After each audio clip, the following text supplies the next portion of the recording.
We're here at the British HIV Association conference, and I'm delighted to say that we have Bruce Richman here to talk to us today.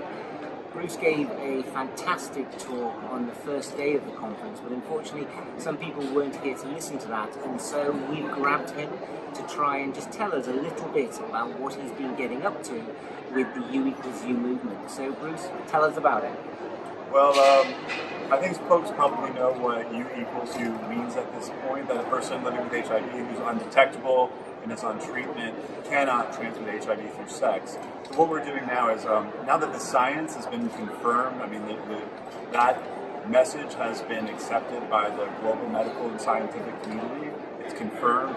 Now we're just really working with our partners around the world to make sure that message gets to all people living with HIV.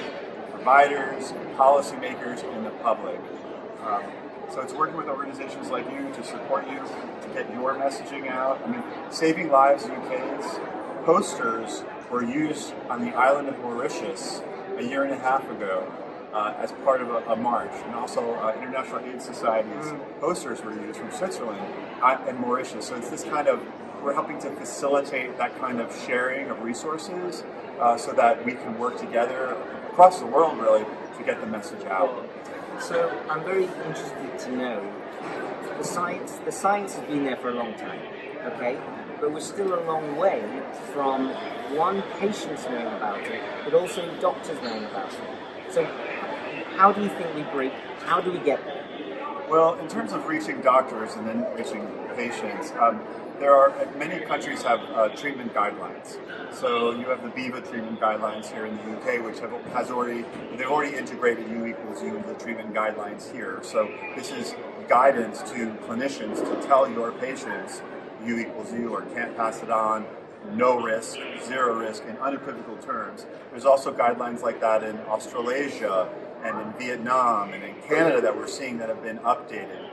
In the U.S., we're still working to get those guidelines updated. So that's one way to reach clinicians. There's also ways through conferences like this to make sure that clinicians know about it. And BIVA is doing an incredible job at that. And then in terms of what we're finding in terms of reaching patients, is a lot of this is happening through peers, through social media and through social learning theory, really, is we're learning from each other, and we are educating our doctors, and we're educating our AIDS service organizations and our public health departments. So that's all happening on very much of a grassroots level, and thanks to a lot of the energy on social media, especially from the UK. Some of the strongest social media is coming from the UK, and that's England, being felt Scotland, around the world? Around the world, absolutely. In Uganda, in South Africa, there's pockets of energy around social media that's trickling out, getting out around the world. One of the things that you said is that you talked about U=U in resource-poor settings, and there seemed to be a lot of resistance from the powers that be, that they couldn't handle it. They couldn't handle the message. Tell us a little bit about that. Okay, here we go. I get very angry when I talk about it. So early on in 2016 and 2017, we had actually HIV activists, some who are still in positions of authority making decisions about our lives, say things to us like, well, in Africa, as a monolith, they don't even have cell phones. How would they understand U=U? Or my boys lie to us, to me, in the global south. They're not going to understand what U=U means. It's too complicated for them. Or the other one that we heard was that African men will now use this to trick women into having condomless sex. So African men will say they're undetectable when they're not, like basically lie to sexually assault women. So all this kinds of racism, classism, colonialism from the West. We also had folks say to us, well, this isn't going to be helpful in the global south because they don't have access to consistent viral load testing or treatment. But what people needed to understand, and I think they're understanding that now, especially because organizations like Linkages and through PEPFAR and Health Gap are doing this, we can use U=U as a public health argument to help people get the access to viral load testing, to get access to treatment so they can get to undetectable. not just to save their lives, because we know not everyone cares about our lives, but to prevent new transmissions, which will get us closer to ending the epidemic. So there was a lot of fighting over whether this could be helpful in the Global South, whether people could handle in the Global South.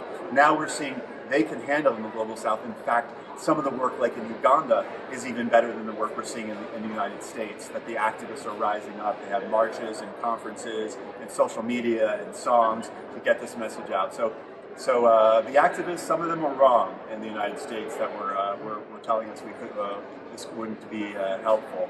And I hope they do see this and apologize to the Global South for that. Anyway, sorry. I think it's been fantastic that you're here in the UK and at the British HIV Association. I think you've had more selfies, I think, than probably anyone else I've ever known that's come to this conference. A lot of selfies. Yeah, it was, but I'm so lucky. I'm so lucky because they're just such a large, wonderful, compassionate community of people who care about this. At this conference in the UK, I haven't been to a conference before where there's so many people doing such excellent work, and so it's very supportive, and it's inspiring and uplifting for me to be here and be around like-minded folks who care, who really care. Bruce Richman, this is your life. Thank you.